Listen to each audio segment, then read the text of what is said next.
슬기로운 자취생활 특별판 그와 함께 찬스집입니다. 멀고 험한 내 집 마련의 길 그와 함께라면 그의 찬스라면 이룰 수 있을 것만 같은 시간인데요. 내 집 마련의 찬스 어떻게 가능할지 그에게 직접 들어보겠습니다. 경기주택도시공사 김세용 사장 직접 모셨어요. 사장님 어서 오세요. 네, 반갑습니다.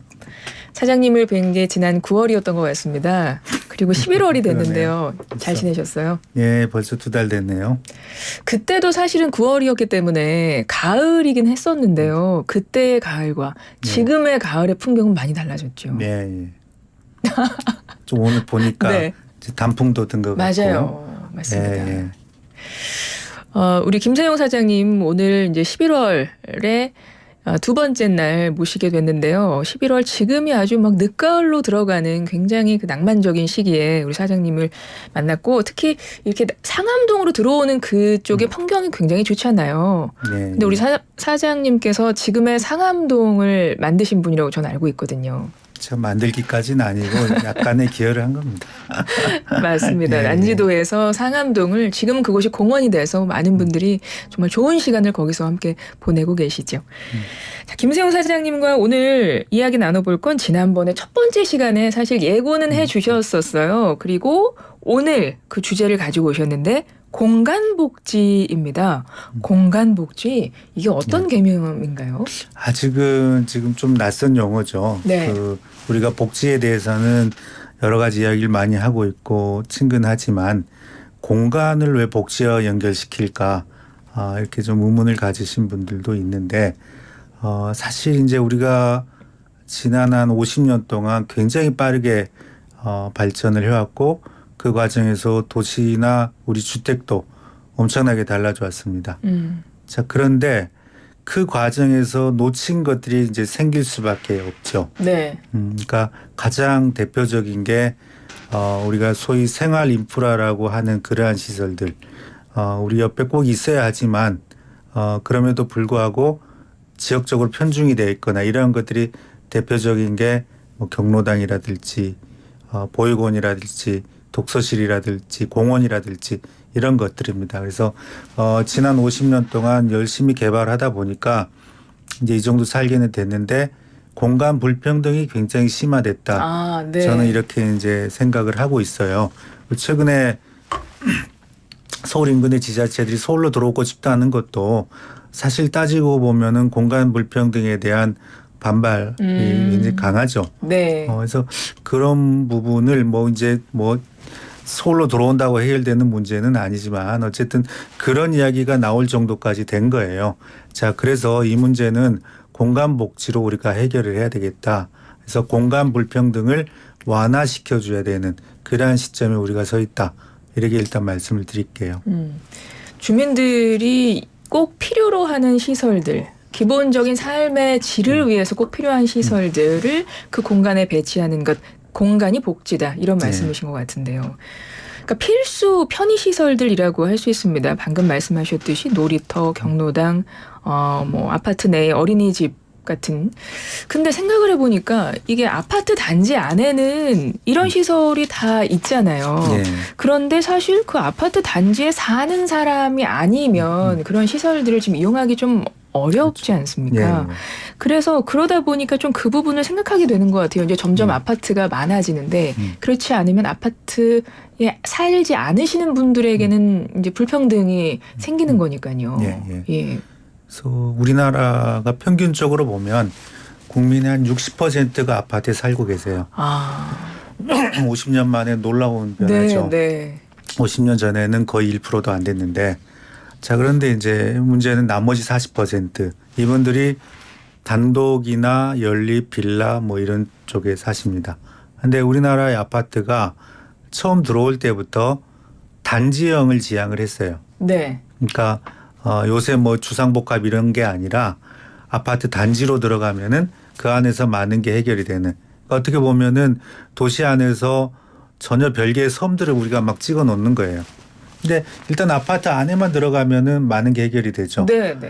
혹시 아파트가 처음에 다 미분양이었고 이런 건 아시죠? 네. 60년대 말 70년 근데 왜 그게 갑자기 인기를 얻게 됐냐면 딱 두 가지입니다. 혹시 아나운서님 혹시 그런 거 기억 나는 세대인지 모르겠는데 개조심 뭐 이런 것 때문에 개조심. 그거 저희 조심 많이 했죠. 집집마다 문 앞에 개조심이라고 써 있고 조금을 가까워지면 막 개 짖고 그러잖아요. 이거 보신 적 있구나. 요즘에는 없나요, 개조심? 그 단독주택에 네. 우리가 한 80년대까지만 해도 흔히 볼 맞아요. 수 있는 풍경이에요. 저도 어렸을 때는 예. 단독주택에 살았습니다. 아 그러셨군요. 예. 근데 개 없는 집도 개조심이라고 써놨어요 그때. 그거 왜 그랬죠? 들어오지 말라니까. 그리고 네. 그러니까 그만큼 이제 저 치안이 안 좋았다는 거고. 그렇죠. 그다음에 이제 많은 집들이 벽 위에 사이다 병 쪼개가지고 유리해놓고. 맞습니다. 어, 담 못 넘어오게. 담 넘지 말라. 네.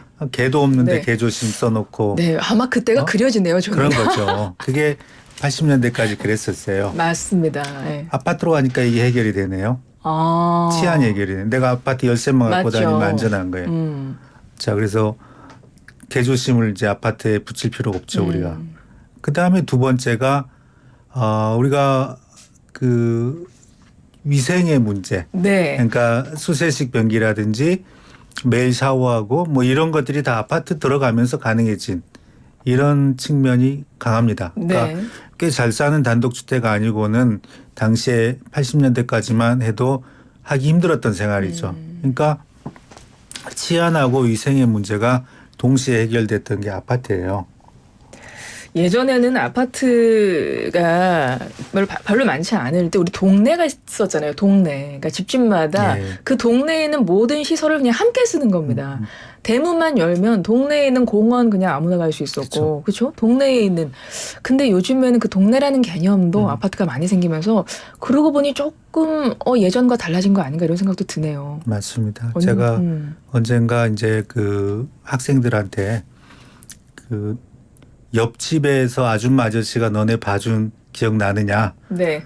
이런 걸 물어봤더니 90년대 초반생들까지는 그게 있더라고요. 그런 기억이 서울에 살더라도. 네. 그 이후부터 참 힘들어요. 요새는 보기가. 맞습니다. 많이 달라졌어요. 네. 참 아파트가 언제부터 우리 일상에 들어왔나 한 50년 정도 됐군요. 그러면서 그렇죠. 지금은 뭐 1%도 안 됐던 아파트 거주자들이 뭐 60%가 이제 거의 다 아파트에 사시면서 우리의 주변 공간도 많이 달라졌습니다. 네. 그러면서 공간 복지도 다시 한번 생각하게 되는 그런 시기가 된 것 같은데요. 그러니까 중요한 것은 아파트냐 아파트가 아니냐 와 상관없이 우리 일상에는 그 누구도 그 혜택에는 다 누려야 되는 건데, 그러니까 이게 중요한 것 같거든요. 그래서 GH에서 그러니까 경기주택도시공사에서 그 부분을 좀 고안을 한 사업이 있으시다고요. 네. 그게 어떤 건가요? 그러니까 이제 아까 말씀드린 공간 불평등이 수도권 대 비수도권 또 수도권 안에서는 서울 대 비서울 계속 이제 심화가 되고 있는데 그거 못지않게 아파트 대 비아파트의 이제 격차가 늘어나고 있어요. 실제로 네.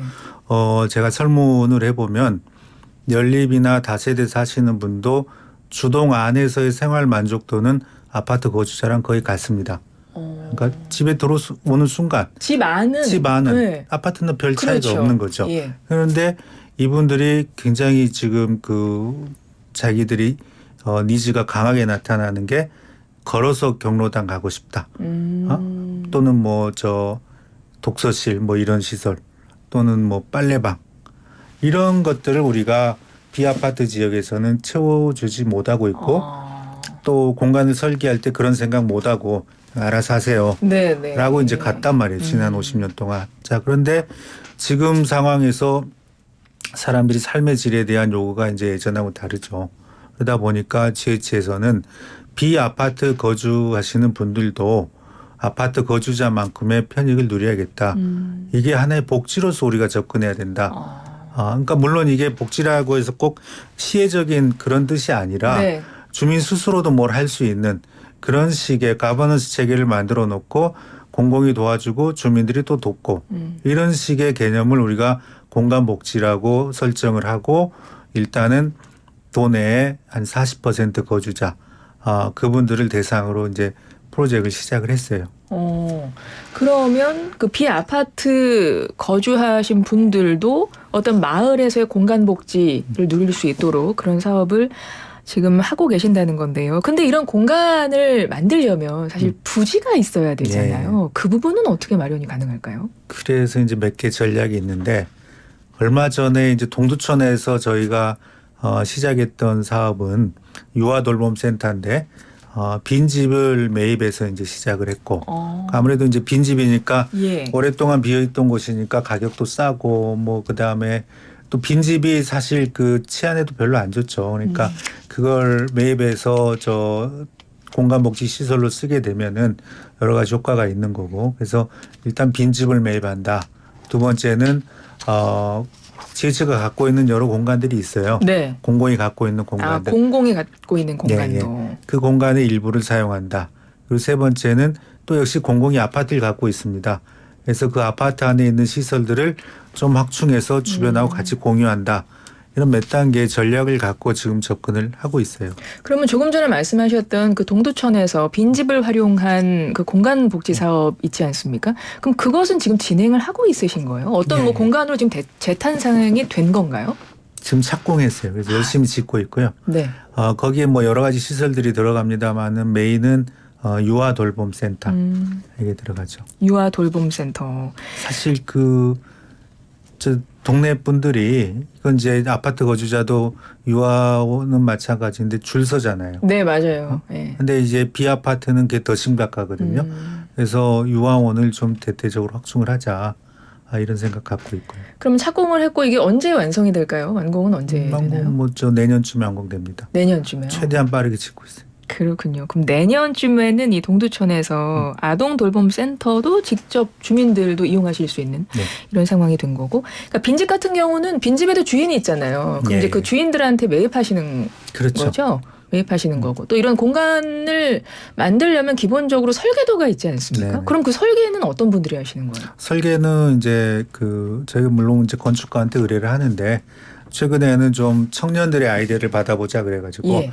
젊은 청년 건축가들의 아이디어를 좀 집중적으로 받아서 이분들에게 작품 만들 수 있는 기회도 드리고 그리고 저희도 참신 아이디어 얻고 있어요. 많은 분들이 참여를 하시나요? 너무 많이 오세요. 너무 많이 오세요. 근데 이제 청년 건축가들이 설계를 한다고 하셨는데 사실 이 공간에 대한 니즈, 그러니까 공간에서 내가 이런 공간이 필요한데라는 건 사실 연령대별로 다르지 않을까요? 맞습니다. 그러면 좀 이제 중장년층이나 이제 이런 분들이 원하시는 그 공간도 잘 설계가 될 수 있을까요? 그래서 그분들 니즈도 계속 파악을 하고 있고 참 이게 보면은 유아원도 문제인데 경로당도 굉장히 문제예요. 네. 그러니까 많은 경로당들이 제가 이제 가서 보면은 할머니 방, 할아버지 방을 붙여놓습니다. 네. 근데 가서 보면 대체로는 싸우세요. 그러니까 할머니들이 10년 전, 20년 전하고 또 다르시고 네. 할아버지들도 그렇죠. 그러니까 세심하게 이제 설계를 해야 되는데 그런 부분을 즉시 정확히 파악하고 있고요. 그리고 최근에 좀 안타까운 거는 노인분들이 늘어나면서 네. 동네에 부족해요. 그렇죠. 노인 인구가 많아지니까요. 예. 그래서 제 주변에도 이제 보면은 한 80 중반은 되셔야 경로당이 좀 눈치 안 보인다. 네네. 이런 분들도 계시는데 하여튼 시급히 풀어야 될 문제예요. 그렇군요. 그러니까 점점 이제 고령 사회가 되면서 어르신분들이 상대적으로 더 많아지고 네. 그러면 어르신들을 위한 공간을 그분들의 니즈를 고려해 가면서 또 만들어야 되는 이런 숙제도 있는 건데 이렇게 세대뿐 아니라 연령뿐 아니라 사실은 이제 지금 가구 구조도 그렇고요. 네. 많은 것들이 계속 변화해 가고 있잖아요. 그리고 이 변화가 점점 빨라지는 것 같아요. 그래서 이런 공간복지에 대한 사업을 하실 때도 이런 변화에 즉각 좀 대응을 하셔야 되지 않을까 이런 생각이 드는데 네. 이런 부분은 어떻게 지금 계획을 하고 계세요? 그래서 지금 지자체에서는 주부 모니터단을 따로 지금 운영을 하고 있고 그러니까 직접 생활하시는 그렇죠. 물론 되게 맞벌이지만은 이제 이분들이 이제 내놓는 제한이 꽤 괜찮아요. 그리고 청년들 그다음에 그러니까 60 이상의 베이비 부모들을 인턴으로 또 채용을 했어요. 네. 한 20 몇 분 오셨는데 그분들도 의견 다 받고 있고 세대별로 갈수록 차이가 많이 나고 또 주장하시는 게 달라요. 그럼 세대별로 주장하시는 아이디어를 내시는 그 내용들 중에 좀 기억나는 거 있으세요? 기억나는 거 보면은 이제 저기 아까 저 할머니 방 할아버지 방 붙여다니지 말라 네네. 이런 것도 있고 그다음에 되게 그동안 우리가 설계할 때는 보육원하고 그러니까 유아시설하고 경로당 붙여놨어요. 할아버지 할머니가 애들 이렇게 케어할 수 있게. 네네. 근데 그거 다 싫어하세요. 그쵸. 자기 애만 예쁘지 남의 애는 안 예쁜 아니 거라. 남의 애도 예쁘긴 한데 사실 나 놀고 싶고 나도 쉬고 싶고 그렇잖아요. 그렇죠. 그러니까 좀 그런 부분들도 네. 좀 고려를 해주시면 그러니까 좋지 않을까. 그런 것도 있고 이제 청년주택 같은 경우는 빌트인 가구에 제일 선호하는 게 이제 에어컨. 그러니까 대개는 이제 한 50대만 돼도 이거를 침대라고 생각을 하는데 네. 침대, 뭐 책상 이런 거 아니에요. 에어컨. 그래요. 이게 그러니까 점점 더워져서 그럴까요? 여름이? 그것도 있고 지금 50대는 아마 직장 가서 처음 에어컨 접해본 사람은 많을 거예요. 맞습니다. 집에서부터 쓰는 사람들이 아니죠. 학교도가 아니고. 그렇죠. 그리고 집에는 그리고 선풍기가 있으니까요. 그렇죠. 선풍기 있고 창문 열어놓으면 되니까요. 그렇죠. 근데 이제 지금 20대들은 태어나면서부터 에어컨 쐬고 태어난 친구들이라. 그러니까 연령대별로 세대별로 진짜 원하는 것들 그들이 내는 아이디어에 차이가 많이 있겠습니다. 근데 그런 것들을 다 이렇게 수용하실 수는 없잖아요. 그래도 중요한 건 수용해야 돼요. 그래요? 네. 그럼 그 안에서 좀 다시 선별하고 네. 뭐 또 이런 작업도 하시려면 그게 또 어렵지 않을까 이런 생각이 드네요. 그렇지만 이제 지금까지 우리가 예. 사람이 집에 맞추는 식의 공급을 해왔는데 집이 사람에 맞추는 때로 이제 넘어가야죠. 네, 그래서 맞죠. 일은 좀 복잡해졌지만 그래도 우리가 그런 말이 있잖아요. 사람이 집을 만들지만 또 건물이 사람을 바꾸기도 한다. 그게 굉장히 이제 중요해요. 네. 실제로. 맞습니다. 그와 함께 찬스 집. 그는 GH죠. 그와 함께 찬스 집. 오늘도 공간복지에 대한 이야기를 사장님과 나누다 보니까 다시 한번 내 주변을 돌아보게 되고 내가 사는 공간은 어떤지도 한번 생각을 해보게 되는데요. 이제 오늘이 두 번째 편이었고요. 다음에 또 세 번째 편을 이어갈 겁니다. 다음 것도 한번 예고를 살짝 해주시면 좋을 것 같은데요. 네. 다음은 제가 일자리 주거 여가를 한 곳에서 만드는 직주락. 이걸 말씀드릴게요. 우리가 그동안에 이제 직주 분리 네. 이렇게 이제 지어왔어요. 직장은 직장대로, 주택은 주택대로 일하는 곳하고 사는 곳은 분리하자. 네. 이랬는데 사실 이게 좀 공허해진 거죠. 그리고 인류가 그렇게 산 지도 얼마 안 됩니다, 사실. 그런데 여기 하나 더 붙이자면 우리가 공간을 너무 경건하게 만들어 왔어요. 경건하다는 건 어떤? 노는 거 배제하고 우리가 네네. 이제 뭐 여기도 그렇지만 노는 것은 또 따로 놀아라. 맞아요. 또 놀지 마라. 아니면은 뭐 놀 데가 사실 없죠. 없죠. 네. 뭐 커피 마시고 조용히 있어라 이런 건데 이게 이제 아니지 않은가. 그래서 직장하고 주택하고 노는 곳을 한꺼번에 짓자. 이런 차원에서 지금 시도를 하고 있어요. 직주락. 다음 찬스집 세 번째 편은 직주락으로 한번 사장님과 이야기를 나눠볼 거고요. 저희가 지금 시간이 다 됐긴 한데 사장님을 또 이제 어렵게 모셨으니까 요거 하나만 여쭤보겠습니다. 지금 경기주택도시공사 사장님이시지만 서울주택도시공사 사장을 역임하기도 하셨어요. 2018년부터 21년까지. 근데 요즘에 화두가 메가시티, 메가서울입니다. 그래서 이게 워낙 요즘 많은 분들이 관심이 있어서 한번 여쭤보고 싶어서 도시가 커지면 사실 그에 따라서 도시나 주거 계획도 다시 한번 정비를 해야 되지 않나요? 맞습니다. 그러면 네. 메가서울도 마찬가지로 그런 계획까지 다 함께 묶어서 따라가야 되는 그런 부분인 거죠. 근데 이제 어떻게 생각하세요? 저는 이제 메가서울은 네. 그건 아마 제가 지금 SH 사장이라도 반대할 텐데 이게 메가시티라는 개념은 이 쇠퇴하고 그다음에 침체돼가는 도시들이 연합을 해서 대형 도시를 만들어 보자 이런 차원에서 나온 개념이에요. 네. 메가시티라는 거는. 그래서 이제 우리나라도 부산, 울산, 경남이 그런 시도를 하려다가 이제 못했던 게 있는데 뭐 몇 개 나라에서 그런 거 하고 있어요. 근데 서울은 이미 커질 만큼 커졌고 이미 메가시티고. 메가시티고 오히려 우리나라의 일극 체제를 줄여야 되는 상황이에요. 제가 어제도 무슨 일할 게 있어서 찾아보니까 레지던트 수가 네. 인구 10,000명당 레지던트 수가 서울은 1.7명, 그다음 기타 광역은 0.3명 그래요. 그만큼 다시 말해서 그건 뭘로 나타나냐면 서울 시민하고 기타 다른 광역하고의 건강 수명의 차이로 나타납니다. 이런 결과가. 그런데 이걸 서울에 또 집중할 필요가 있느냐? 이건 저는 아니라고 봐요. 메가 서울이 말은 그럴듯하지만 네. 이미 서울은 메가가 됐고 좀 더 슬림하게 가야 될 그런 상황입니다. 알겠습니다. 요즘에 많은 분들이 관심 갖고 있을 주제라 한번 말씀을 여쭤봤고요. 이제 정말 사장님과 이제 끝인사를 할 시간이 돼서요. 우리 청취자분들에게 끝인사 한 말씀 부탁드릴게요. 네, 카메라 앞에 정면으로 봐주시면 더 예, 좋겠습니다. 네, 정면에 있습니다. 네, 저 볼까요? 네. 예. 예, 청취자분들 반갑고요. 또 제가 두 번째 나와서 오늘은 좀 생소한 개념 공간복지 말씀을 드렸는데 다음번에는 직주락에 대해서 우리가 일만 하지 말자. 그리고 일하고 쉬는 거, 노는 거 이게 점차 구분이 없어지는 상황으로 우리가 전환기에 살고 있는 겁니다. 거기에 대해서 한번 말씀을 드리도록 하겠습니다. 감사합니다. 네, 김세용 경기주택도시공사 사장님과 함께했습니다. 사장님 고맙습니다. 고맙습니다.